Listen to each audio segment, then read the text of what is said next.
May 1497.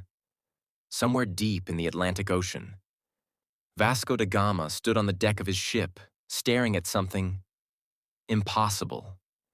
A ship, floating mid-air, engulfed in a ghostly blue mist, was being swallowed by the sea. He knew if they didn't change course immediately, his entire crew would vanish forever. In the summer of 1497, Vasco da Gama set out on one of the most daring voyages in history, a sea route from Portugal to India, around the Cape of Good Hope. It was a mission filled with hope, politics, ambition, and uncertainty. He commanded 4 ships, brave men, experienced navigators, yet none of them could predict what was coming. Weeks into the voyage, the skies above the Atlantic began to darken, not with storm clouds, but with something unnatural. The compass began to spin.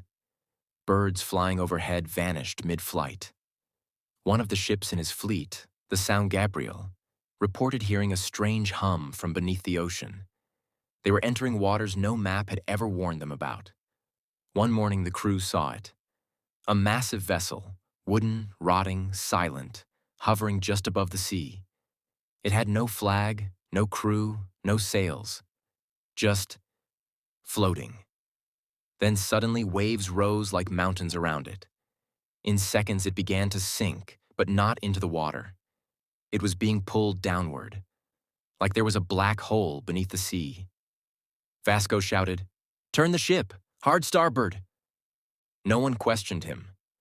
As they veered away, another ship in their convoy, the Bermuda, wasn't fast enough.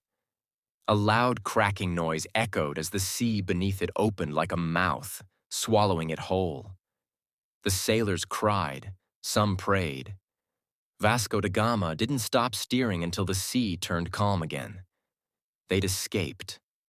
Barely.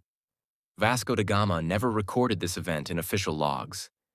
But his personal journal, discovered decades later in Lisbon, mentions a place he called the Devil's Jaw, a region of ocean that tried to swallow his soul. Modern researchers believe the area described could align with parts of the Bermuda Triangle, though it wasn't known by that name then.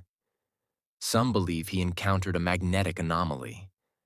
Others say he saw a portal. History remembers him for discovering the route to India. But what it forgets is how close he came to disappearing from it forever.